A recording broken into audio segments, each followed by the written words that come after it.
On veut des coquelicots. On veut des poireaux bio. On veut bio. Oh les poireaux. Allez poireaux. Les bio-poireaux avec le poireau. Au début de ce mois de mai 2019, s'est déroulée à l'UNESCO à Paris la 7e session de l'IPBES, la plateforme intergouvernementale, scientifique et politique sur la biodiversité et les systèmes écosystémiques. Celle-ci a fait le point sur l'état des lieux de la biodiversité. L'IPBES est à la biodiversité ce que le GIEC est au climat. Depuis mai, 335 experts scientifiques de 132 pays membres de cette plateforme se sont rencontrés pour évaluer l'état de la biodiversité et avoir une vision précise de l'état de la flore et de la faune qui nous entourent. Le constat est toujours aussi accablant. Alors que nous en sommes à l'origine, nous subissons la 6e extinction massive du vivant. C'est 1 million des espèces de la planète sur les 8 millions existantes qui sont en voie de disparition, et les actions humaines ont significativement altéré les fonctionnements des écosystèmes sur l'ensemble de la Terre. La nature décline globalement à un rythme sans précédent dans l'histoire humaine et les taux d'extinction des espèces s'accélèrent, provoquant dès à présent des effets graves sur les populations humaines du monde entier. La biodiversité est pourtant notre patrimoine et nous devons en prendre conscience, aussi étrange que cela puisse paraître à certains, trop distanciés de la connaissance scientifique ou de la nature, trop habitués à privilégier des accommodements technologiques comme solution à tous les problèmes. Alors, faut-il sauver la biodiversité ou se contenter de se lamenter de la disparition des ours polaires, des abeilles et des oiseaux de nos jardins? Les causes du déclin de la biodiversité ont de nouveau été expliquées par les experts du monde entier. Déforestation et destruction des habitats, industrie extractive, intensification de l'agriculture et utilisation massive des pesticides, artificialisation et dégradation des sols, pollution et déchets plastiques, surpêche et surconsommation, surpopulation humaine et soutien à tout prix de la croissance économique augmentant les rejets de CO2, espèces envahissantes, sans oublier bien sûr le changement climatique. Mais de toutes ces causes multiples du déclin de la biodiversité, quel est le véritable impact du changement climatique sur les habitats et les espèces qui y vivent? Faisons état des principaux constats aujourd'hui bien connus. Fonte de la banquise, des glaciers avec le déplacement de l'ours polaire vers des zones habitées alors que la taïga progresse à pas de géant au détriment de la toundra. Déséquilibre de la chaîne alimentaire dans l'Antarctique, menaçant les monts chauds avec la régression du krill. Menace sur la mangrove, due à l'élévation du niveau des mers. Destruction des récifs coralliens, souffrant de l'acidification des océans. Avancée des déserts dans de nombreux points du globe, Sahara au Sahel, désert de Gobi. Modification des aires de répartition des cultures et de la forêt, et bien entendu, des espèces sauvages qui y sont associées. Compétition entre espèces, déplacement vers des zones plus favorables, espèces méridionales progressant vers le nord, et présence d'espèces exogènes à risque pour la santé humaine, moustiques tigres, chenilles processionnaires. Décalage ou déplacement de la fourniture de la nourriture, modifiant le comportement des espèces migratrices, provoquant même des conflits entre elles. Mais quelles sont aussi les ressources de la biodiversité pour résister à une telle problématique? Et avons-nous, chacun d'entre nous, à notre niveau, des possibilités d'agir pour limiter l'augmentation des températures et diminuer l'érosion de la biodiversité pour la défense du vivant?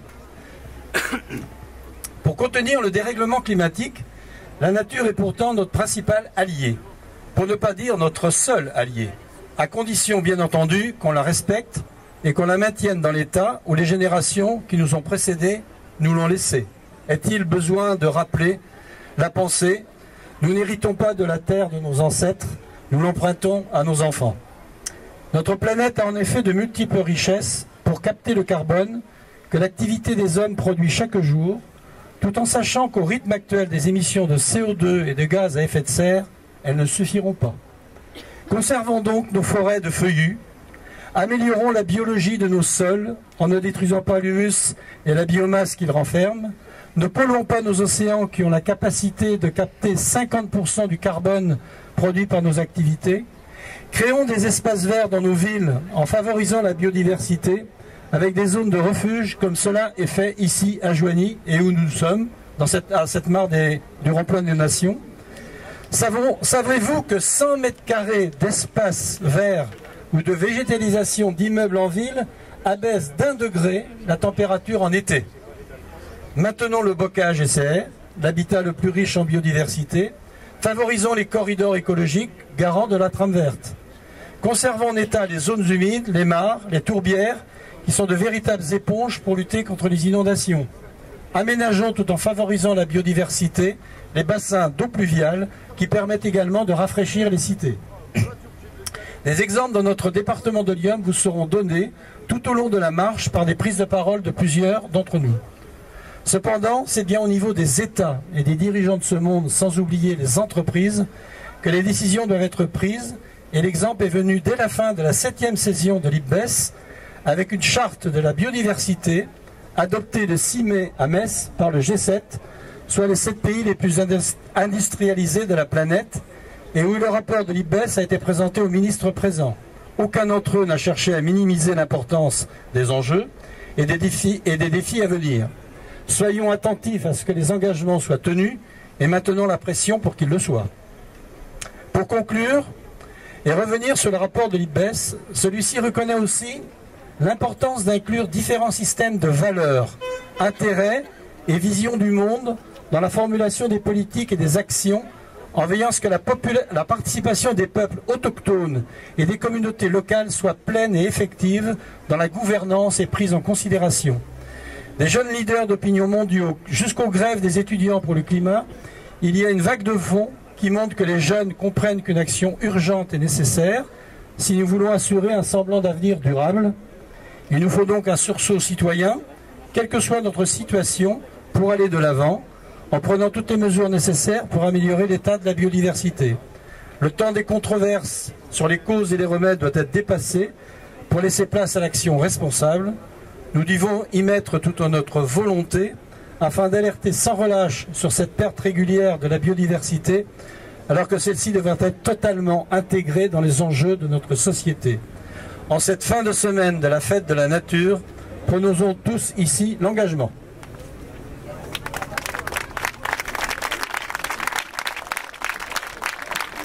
Maison. 2010-2011, nord-est de la Syrie. Grave sécheresse. 1,5 million d'habitants partent des campagnes pour les grandes villes. 2010-2011, Somalie, Éthiopie, Kenya. Grave sécheresse. 3,5 millions d'habitants déplacés. A contrario, 2012, mousson dans le nord de l'Inde. 7 millions de personnes déplacées à cause des inondations. 2012, côte est des États-Unis, tempête Sandy, 780 000 personnes déplacées dans 24 États. 2013, Philippines, typhon Haiyan, 4 millions de déplacés. 2015, Bangladesh, pluie torrentielle, 60 000 hectares de terre détruits, 50 000 personnes déplacées. De toute ma vie, je n'ai jamais connu ça. Nous avions 700 moutons et chèvres, il ne nous en reste que 7. C'est la sécheresse qui m'oblige à vivre dans un camp de déplacés. En tête des catastrophes naturelles qui obligent les populations à se déplacer, nous avons inondations, 55% des déplacés, 102 millions de personnes. Tempête, 30 millions de déplacés, 54 millions de personnes. Séisme, 14% de déplacés, 26 millions de personnes. Température extrême, 1% de déplacés, 1 million de personnes. pourcentage des réfugiés climatiques par continent. Asie, 87%. Amérique, 10%. Tremblement de terre et tempête. Afrique, 9%. Sécheresse et violents épisodes de pluie. En Europe, le nombre de déplacés climatiques est multiplié par 2.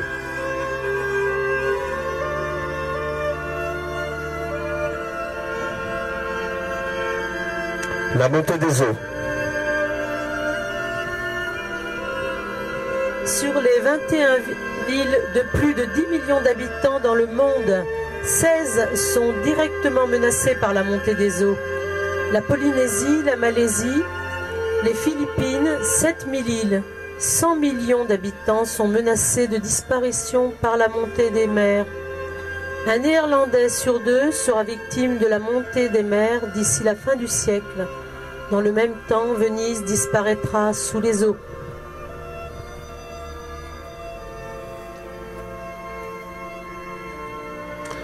Sécheresse. Les sécheresses successives au nord du Nigeria servent de terreau au terrorisme de Boko Haram. Le lac Tchad étant asséché à 90%, Boko Haram étant son influence dans la région. En 2017, ce sont 2,6 millions d'éleveurs, de pêcheurs et d'agriculteurs qui sont déplacés. S'ajoute la désertification, la déforestation, la salinisation des terres, la stérilisation des sols par l'industrie chimique. Au total, les catastrophes climatiques déplacent entre 21 et 24 millions de personnes tous les ans, soit 60 000 êtres humains par jour.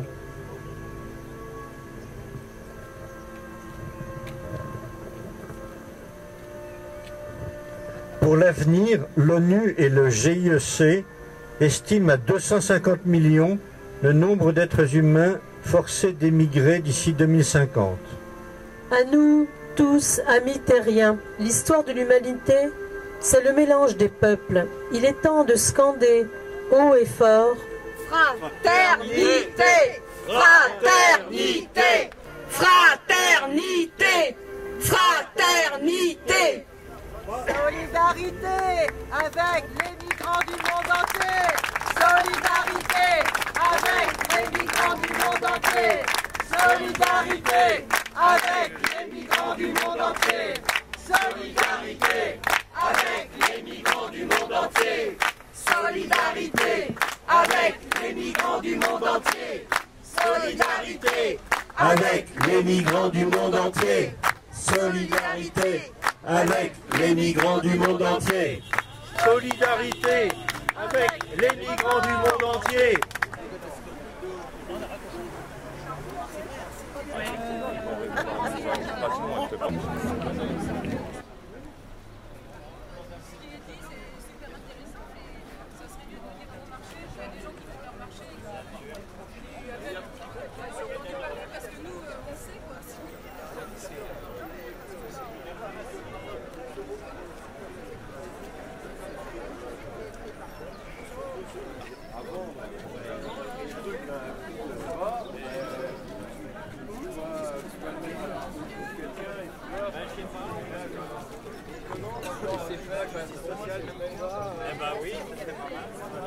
Les bouleversements technologiques vont faire Climat, justice sociale, même combat.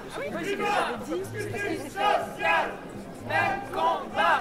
climat, justice sociale, humain, nature, justice sociale.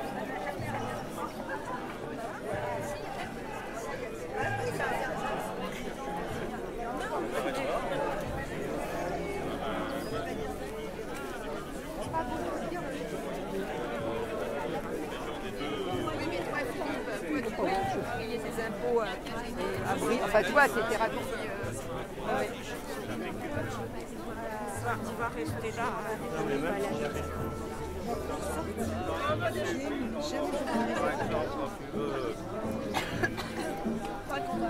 Et 1, et 2, et 3 degrés, c'est un crime contre l'humanité. Et 1, et 2, et 3 degrés, c'est un crime contre l'humanité. Et 1, et 2, et 3 degrés.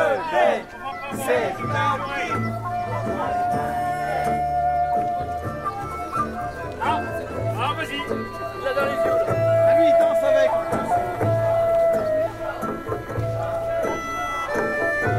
Ouais, c'est fort.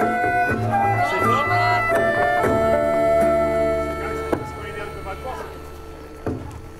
Tremble pas.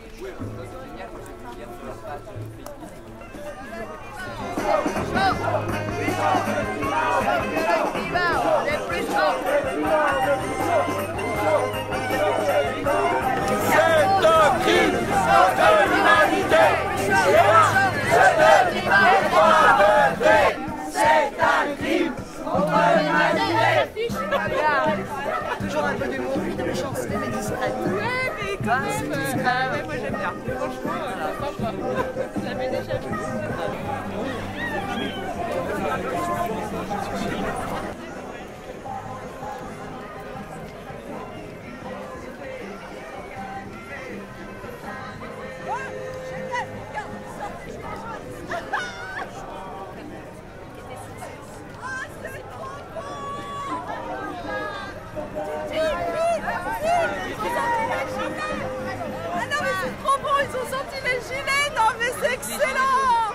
Gilet jaune.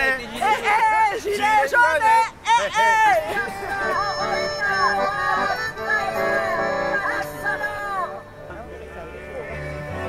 Cinquante balais, c'est pas vieux.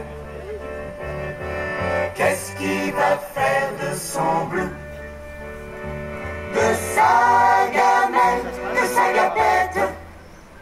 C'est toute sa vie qui était dans sa musette. Il voit toutes ces années au chagrin. Les gilets jaunes, sortez dans le micro. Yves, tu as préparé quelque chose? Oui, bien sûr, dans ma tête.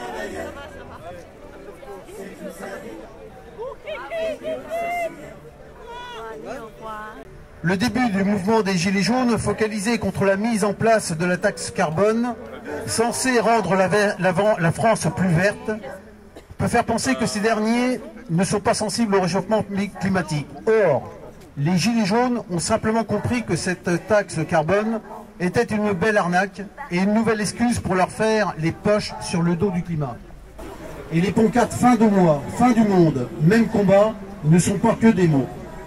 Nous étions nombreux à signer l'affaire du siècle, cette pétition qui dénonçait l'inaction climatique du gouvernement. Le climat n'est certes pas le sujet des Gilets jaunes.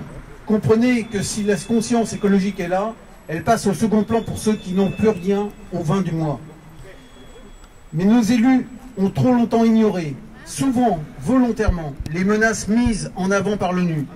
Volontairement parce que le poids des lobbyistes pharmaceutiques, comme les pesticides par exemple, industriels, comme les privatisations des énergies naturelles, etc., et les fraudes des financiers, sont autant de freins qui empêchent l'ensemble des nations, à commencer par notre vieux continent, d'investir massivement, alors que nous en avons les moyens, dans la lutte pour la préservation de l'écosystème, de notre écosystème. Une expression prend progressivement place au cœur des débats. Ce sont les biens communs.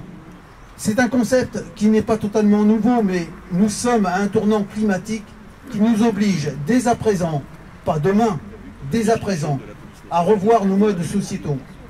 Cette transition peut être perçue comme un moment difficile, après une ère de consommation importante pour certains et de dépendance pour tous. Depuis des décennies, et des exemples sont encore en préparation et en phase de finalisation au niveau européen, les pouvoirs publics et privés monnaient, main dans la main, nos biens communs, au détriment du plus grand nombre et surtout au détriment de notre espace vital. Nous disions un moment difficile, certes, mais plein d'espoir, si l'on veut y apporter toute notre force et notre volonté, et bien sûr, toutes nos ressources. Nous engageons un combat contre les intérêts privés de quelques-uns et pour les biens communs de l'humanité. Ce qui nous ramène à la notion de moralisation, le tout premier thème avancé par les Gilets jaunes à l'encontre de la caste financière, c'est-à-dire les serviteurs de l'État et les milliardaires. La moralisation, c'est contrôler, obliger et parfois punir ceux qui contreviennent à une économie responsable, juste et égalitaire, qui doit désormais se tourner vers le salut de notre environnement. Le fonctionnement manichéen de l'Europe n'a que trop duré. Il nous met tous en danger, car il met en danger notre environnement. Une autre voie est possible. Notre président jupitérien voulait balayer le vieux monde, disait-il avant les élections. Eh bien, nous lui disons chiche, ou alors dégage. Il faut que demain, la misère sociale générée par un capitalisme libéral outrancier, les inégalités environnementales, les pauvretés médicales et de malbouffe, les énergies polluantes, les agriculteurs à grande échelle, bref, le modèle social actuel ne soit plus qu'un mauvais souvenir et se mue en société où il fait bon vivre. C'est l'assurance pour nos enfants, pour l'humanité, d'un avenir meilleur. La lutte sociale va de pair avec la lutte climatique. Et c'est pour ça que nous, les Gilets jaunes, nous appelons à un appel à convergence. C'est un appel à convergence qui doit être bilatéral. C'est-à-dire que nous sommes prêts à vous accompagner et nous serions heureux de vous accueillir sur nos ronds-points. La misère qui nous attend est universelle. Je trouve que le symbole du rond-point de la résistance est très fort. Aujourd'hui et depuis quelques mois, nous sommes entrés en résistance contre un système, contre un gouvernement sourd, complètement sourd et ultra-violent. Et si cette résistance doit se renforcer, c'est justement face à cette violence qui, elle, se renforce de plus en plus.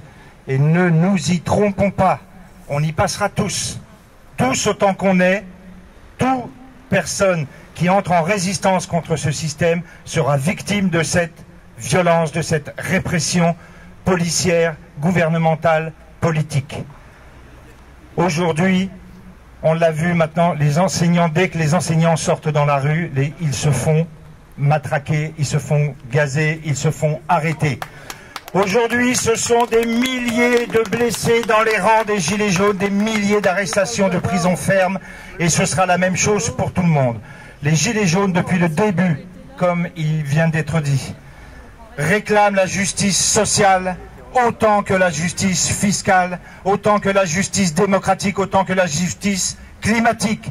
Pour nous, il n'y a aucune différence. Nous luttons contre un système qui met à mal l'humain et qui met à mal la nature.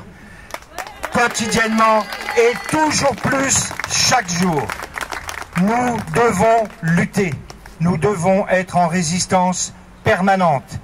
Car si aujourd'hui on ne fait rien, effectivement, demain, il sera trop tard. Car demain, on n'aura plus assez de force pour se battre. Et tout est fait pour nous enlever ces forces.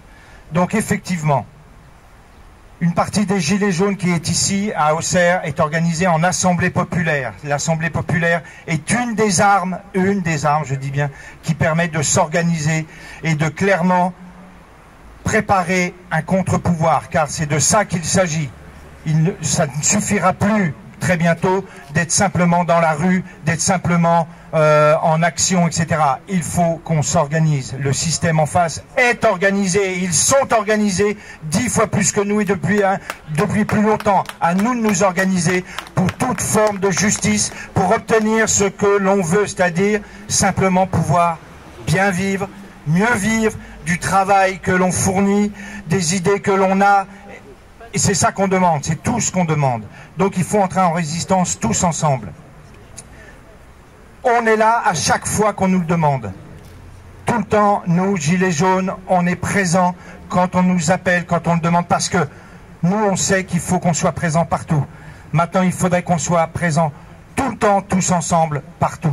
Et il faut absolument appeler le plus de monde possible à nous rejoindre et à rejoindre tous les mouvements qui se font et qui se mettent en place. Tous, tous, tous.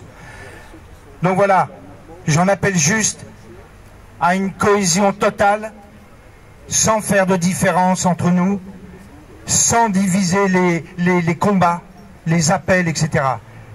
Contre nous de la tyrannie, l'étendard sanglant élevé, l'étendard sanglant élevé, entendez-vous campagne, mugir ces féroces soldats qui viennent jusque dans nos bras, égorger nos fils et nos compagnes. Aux armes, citoyens, formez vos bataillons, marchons, marchons, qu'un sang impur abreuve nos sillons. Merci.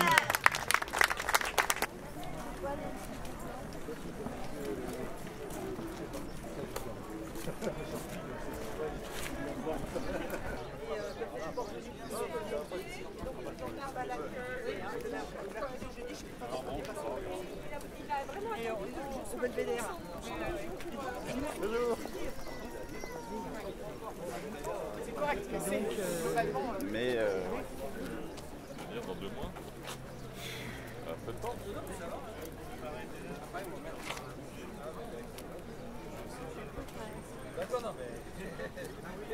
Et 1, et 2, et 3 degrés, c'est un crime contre l'humanité.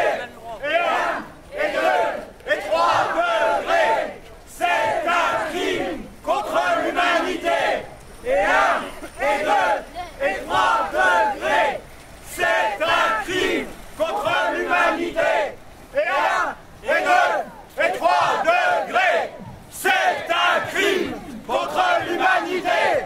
Et 1, et 2, et 3 degrés, c'est un crime contre l'humanité. Et 1, et 2, et 3 degrés, c'est un crime contre l'humanité. Plus chaud que le climat, on est plus chaud. Plus chaud, plus chaud que le climat, on est plus chaud. Plus chaud, plus chaud que le climat, on est plus chaud. Plus chaud, plus chaud que le climat, on est plus chaud. Plus chaud que le climat, on est plus chaud. Plus chaud, plus chaud que le climat, on est plus chaud. Plus chaud, plus chaud que le climat, on est plus chaud. Plus chaud, plus chaud que le climat, on est plus chaud. Plus chaud, plus chaud que le climat, on est plus chaud. Plus chaud, plus chaud que le climat, on est plus chaud.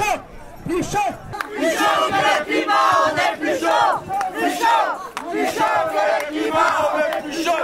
Plus chaud, plus chaud que le climat, on est plus chaud. Plus chaud, plus chaud que le climat, on est plus chaud. Plus chaud, plus chaud que le climat, on est plus chaud. Plus chaud, plus chaud que le climat, on est plus chaud. Plus chaud, plus chaud que le climat, on est plus chaud. Plus chaud, plus chaud que le climat, on est plus chaud. Plus chaud, plus chaud que le climat, on est plus chaud. Et 1, et 2, et 3 degrés, c'est un crime contre l'humanité. Et 1, et 2, et 3 degrés, c'est un crime contre l'humanité. Et 1, et 2, et 3 degrés, c'est un crime contre l'humanité. Marche comme d'habitude, pas toujours les mêmes. Hein. Il devrait sortir d'un mariage. C'est très cool.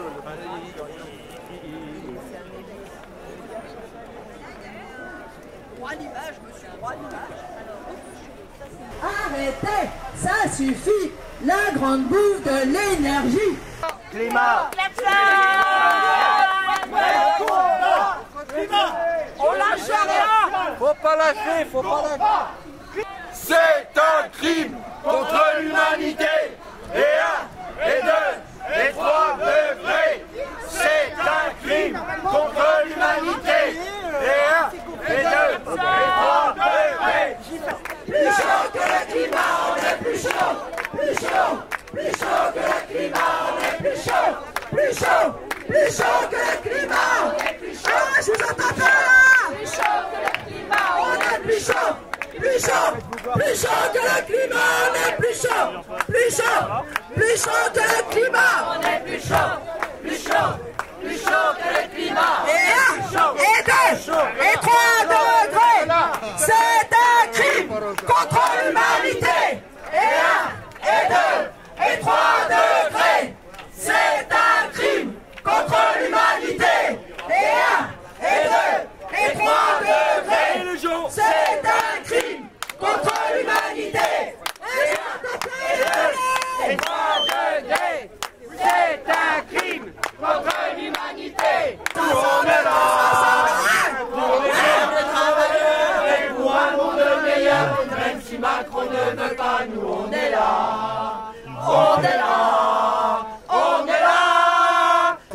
bonjour à tous. Je m'exprime aujourd'hui à la place de Catherine Schmitt. Elle souhaitait évoquer la forêt d'Hôte. Forêt d'Hôte qui est un corridor écologique interrégional et aussi sa biodiversité. Ce corridor fait le lien entre deux départements, Lyon et l'Aube, et deux régions, la Bourgogne-Franche-Comté et la région Grand Est. Cette forêt est essentiellement constituée de chênes et hêtraies. C'est un grand ensemble de 23 000 hectares répertoriés en SNIEF 2, donc très riche en biodiversité. Cette SNIEF englobe 6 autres secteurs encore plus riches, classés en SNIEF 1, où ont été répertoriées des espèces rares, remarquables, protégées ou menacées. Ces lisières sont aussi d'une grande importance, car ce sont des pelouses sèches à orchidées. Un seul secteur humide important, celui des étangs de Saint-Ange et d'autres mares forestières.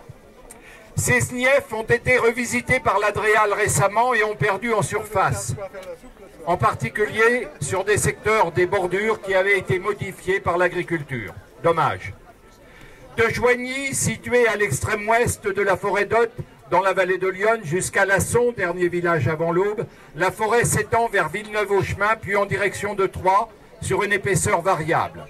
La caractéristique de cette forêt est d'abriter des pics noirs, épèches, mares.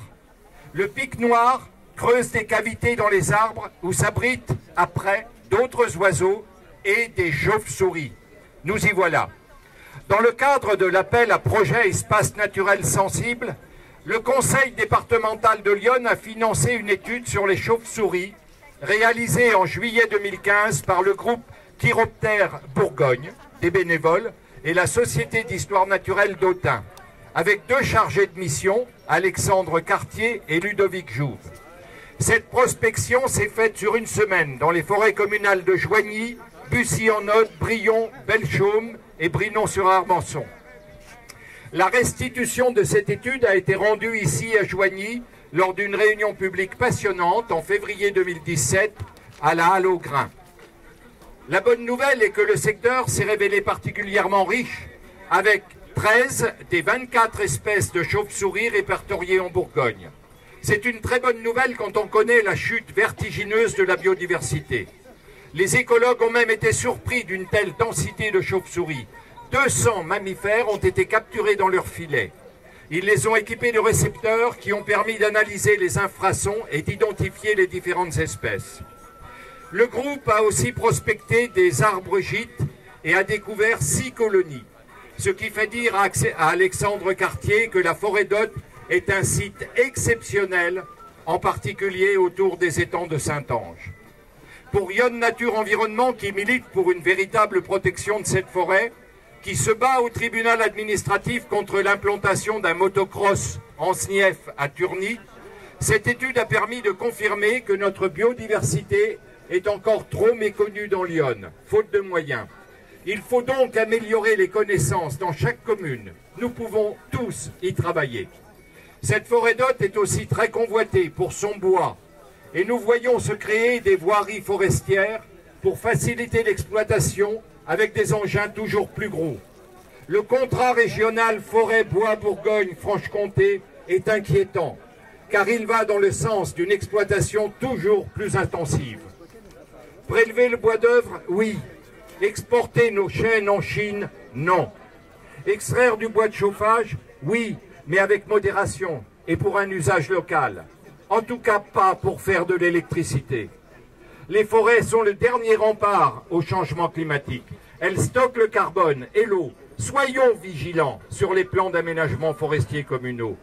Sachons gérer la forêt sur un temps long, en futaie irrégulière, en mélange d'essence et en respectant aussi la biodiversité des sols forestiers, celle qu'on ne voit pas.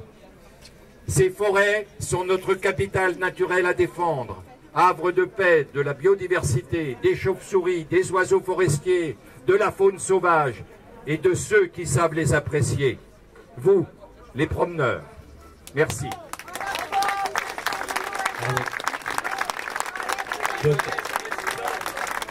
On peut signaler que C3V est associé avec l'ADEMI aux travaux de réflexion de la mairie sur le nouveau plan de gestion de la forêt de Joigny qui représente quand même 1125 hectares.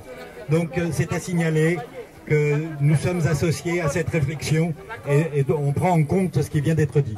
À chaque marche, nous dénonçons les banques qui continuent de financer des projets polluants, comme des centrales à charbon un peu partout dans le monde. En tête de classement des banques très mauvais élèves, nous avons la BNP, la Société Générale et le Crédit Agricole. Si vous êtes dans ces banques, réfléchissez.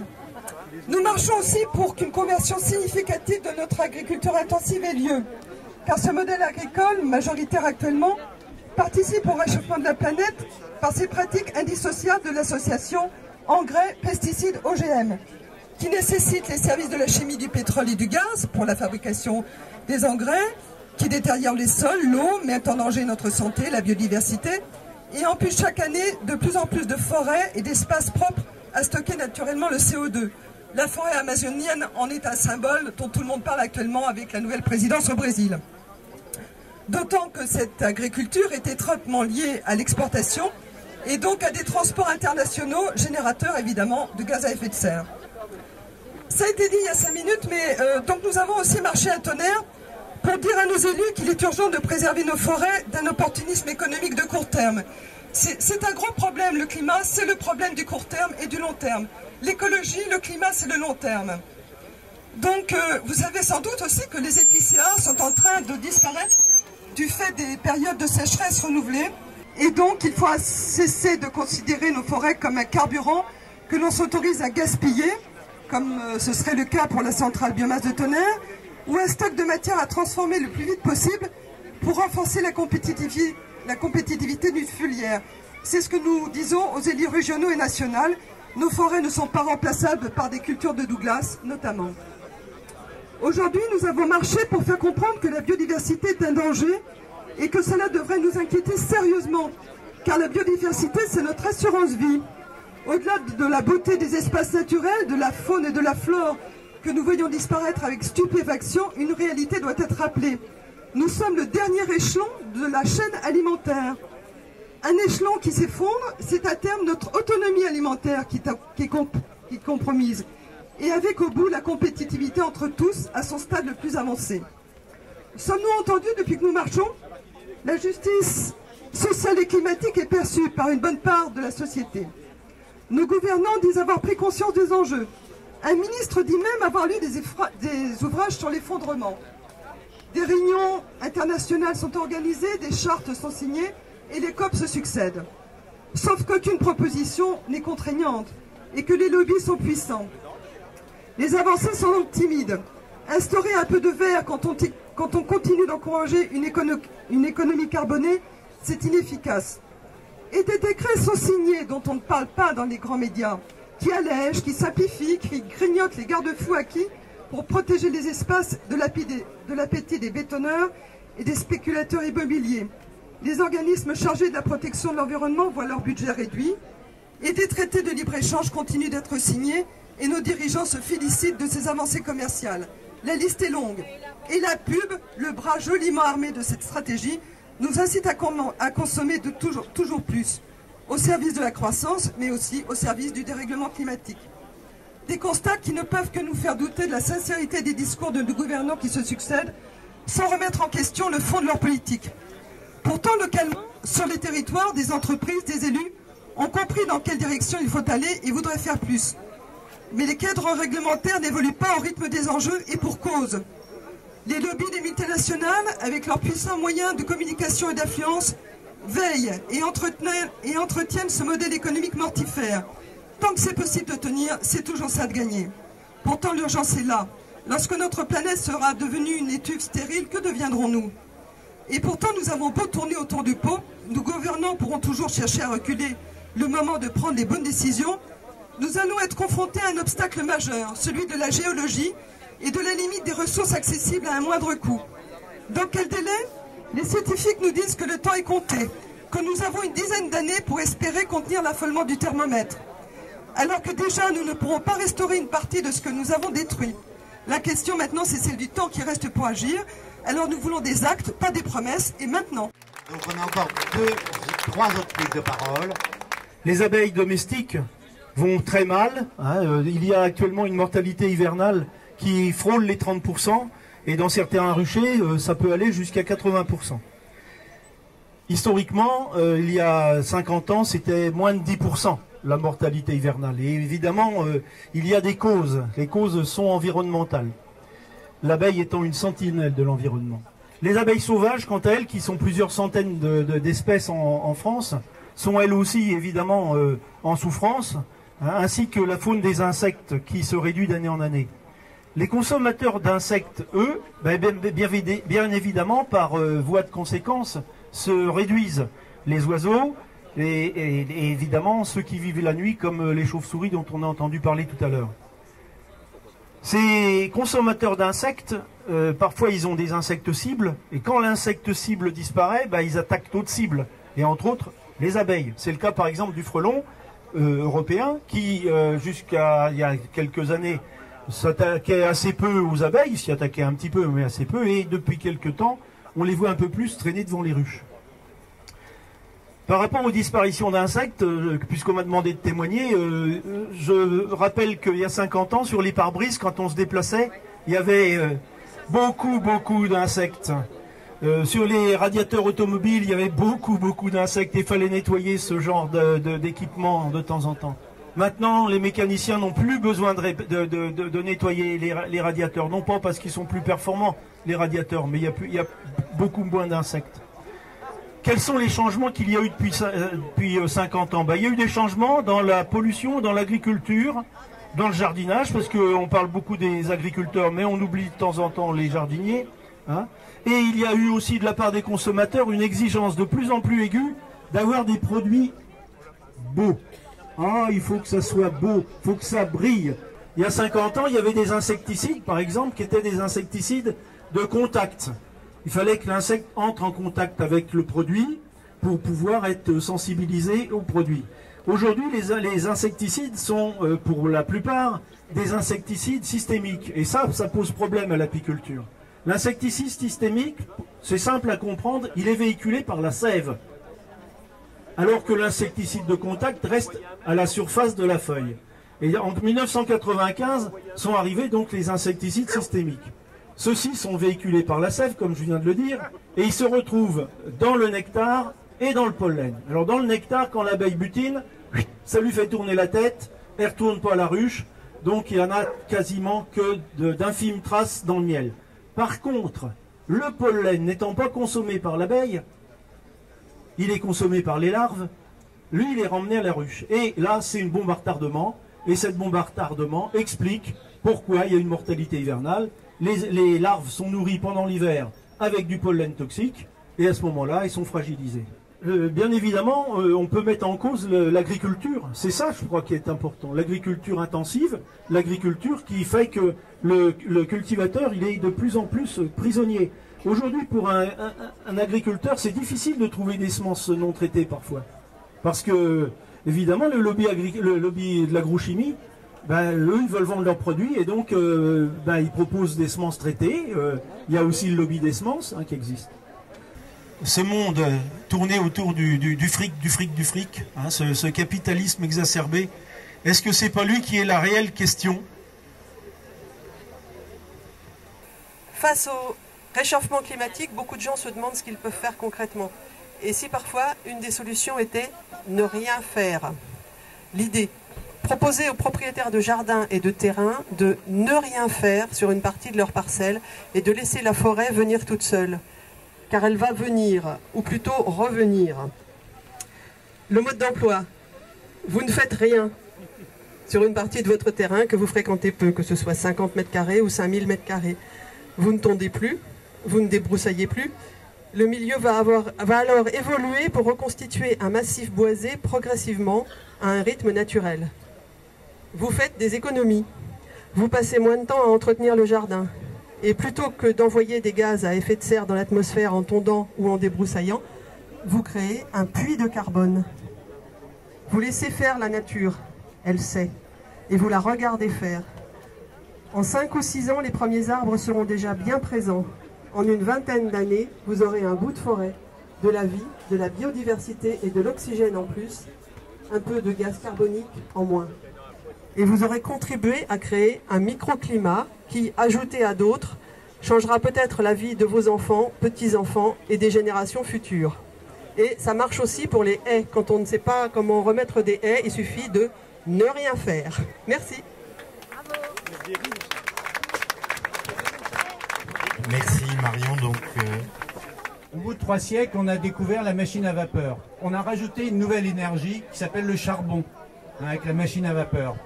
Et ça a été rajouté. Et grâce à la machine à vapeur, on a pu, nous, l'Europe, coloniser l'ensemble des continents. Et donc, après l'esclavage, eh bien, on a fait le travail forcé d'une grande partie des populations de l'ensemble des continents.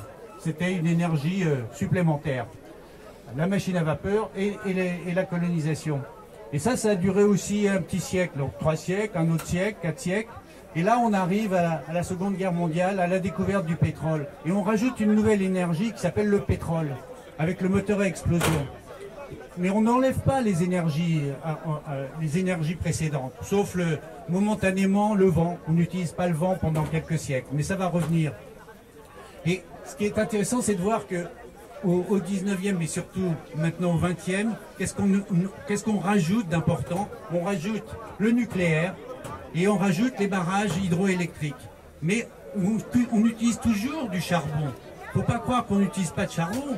Bien au contraire, aujourd'hui, en Chine, en Inde, 70% de l'énergie électrique, c'est originaire du charbon. Donc quand on achète, nous, des objets qui ont été fabriqués en Chine, ce qu'on fait tous les jours, tous, eh bien, on consomme du charbon, on émet du CO2, on réchauffe la planète. Et ça, c'est vraiment un truc terrible. Alors aujourd'hui, on nous fait des éoliennes qui sont soi-disant vertes. Oui, mais elles se rajoutent au charbon, au pétrole, au nucléaire, etc. Donc, le capitalisme rajoute toujours des nouvelles énergies. Il n'en enlève pas, il n'en enlève jamais. Donc on va vers un truc complètement dément, et c'est bien là qu'on est, dans un réchauffement qui ne s'arrête pas, parce qu'on rajoute toujours des énergies. Alors qu'on nous dit qu'on va remplacer, qu'on va faire des énergies renouvelables, donc on dit, ah ben oui, on va baisser le charbon, on va baisser le pétrole. Non, non, non, non, on n'a jamais extrait autant de pétrole, on a extrait 100 millions de pétrole en 2018, par jour. 100 millions de barils par jour en 2018. Jamais ça s'était produit. Et tant qu'on ne sort pas de là, eh bien, le capitalisme se repaie, il est trop content de faire des profits avec de l'énergie. Toujours plus d'énergie, toujours plus d'énergie. Les éoliennes, c'est pour faire des profits. C'est pas pour remplacer le charbon, le pétrole, quoi que ce soit. Non, voilà, merci. Voilà. Bon, bah écoutez, on a fait le tour des prises de parole. Donc la biodiversité aussi, on l'a vécu entre nous. Hein, on a été assez diverses dans les participations. Voilà. Donc, écoutez, la prochaine aura lieu sur Auxerre, hein, puisque c'est un coup à Auxerre, un coup ailleurs. Donc la prochaine aura lieu sur Auxerre. Il y aura peut-être aussi quelque chose sur Sens, parce qu'il y a beaucoup de Senonnais aussi aujourd'hui, puisque à Joigny, on est quand même dans une position centrale dans le département.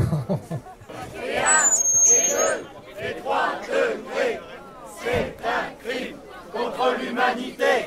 Et 1, et 2, et 3 degrés, c'est un crime contre la biodiversité. Tu veux, quand j'ai enlevé la terre pour faire la fosse, le tas qui a dit, tu nous as raconté l'autre fois, c'est mis à pousser. On va aller prendre quelques tomates et une baguette et puis on les